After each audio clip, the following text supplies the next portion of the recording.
രാം നാരായൺ രാം. ഒന്നു ചിന്തിച്ചു നോക്കൂ, പ്രകൃതിയുടെയും ആകാശത്തിൻ്റെയും സൃഷ്ടികളെ നാം നീക്കം ചെയ്താൽ എന്ത് സംഭവിക്കും? ആരെങ്കിലും ജീവിച്ചിരിപ്പാനാകുമോ? പ്രകൃതി ഒരു മഹത്തായ ഗ്രന്ഥമാണ്. അതിൻ്റെ അതിരുകൾ നമുക്ക് കണ്ടുപിടിക്കാനാകില്ല. എണ്ണമറ്റ സൂര്യന്മാരും ചന്ദ്രന്മാരും നക്ഷത്രങ്ങളും ഗ്രഹങ്ങളും നിറഞ്ഞ ഈ വിശ്വത്തെ ഒരേ ഒരു ജീവിതത്തിൽ പഠിച്ച് തീർക്കാൻ കഴിയുമോ? നിങ്ങൾക്കെന്ന് തോന്നുന്നു. പ്രകൃതിയെ ഏതെങ്കിലും ശാസ്ത്രജ്ഞൻ സൃഷ്ടിച്ചിട്ടുണ്ടോ? ഇല്ല. ശാസ്ത്രജ്ഞർ വെറും മൂലപദാർത്ഥങ്ങൾ ഉപയോഗിച്ച് പുതിയതൊന്നുണ്ടാക്കിയവരെയാണ്. പക്ഷേ ആ മൂലപദാർത്ഥങ്ങൾ എവിടെ നിന്ന് വന്നു? അത് എല്ലാവരും ചിന്തിക്കേണ്ടതായ വിഷയം. അതെല്ലാം പ്രകൃതിയിൽ നിന്നാണ് ഉണ്ടായത്. അതിനാലാണ് പ്രകൃതിയേറെ പരമോന്നതവും പരിപൂർണവുമെന്ന് പറയുന്നത്. ഇന്ന് എല്ലാവരും ദുർഭിക്ഷത്തിലും വിഷാദത്തിലും അലഞ്ഞുതിരിയുകയാണ്. ഈ പ്രശ്നങ്ങളിൽ നിന്നും മുക്തരാകാൻ ധ്യാനം, മെഡിറ്റേഷൻ അതീവ പ്രയോജനകരമാണ്.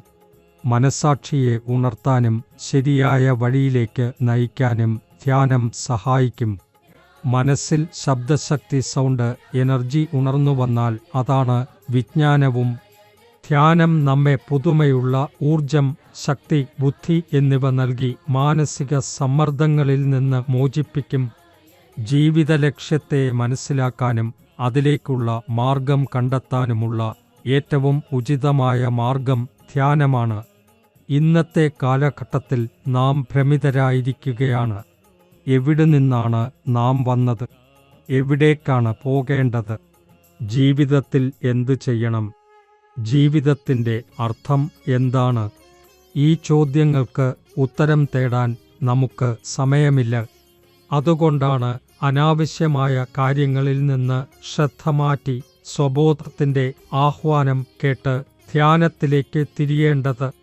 നമ്മുടെ സമൂഹത്തിൽ ചിലർ ചെറുപ്പത്തിലെ ആത്മീയതയുമായി ബന്ധപ്പെടുന്നു.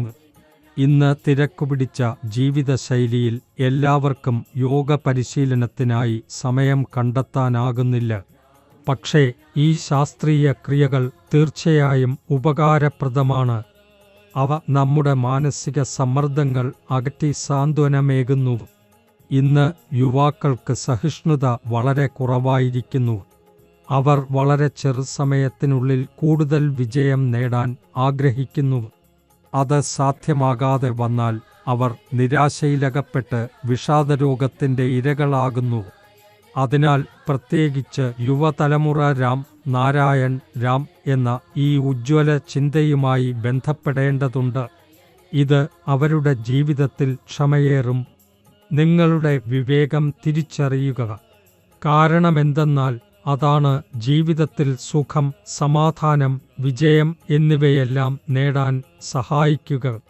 നിങ്ങളുടെ ആന്തരിക ബുദ്ധിയെ വളർത്തുവാനായി രാം നാരായൺ രാം ജപിക്കേണ്ടതുണ്ട്.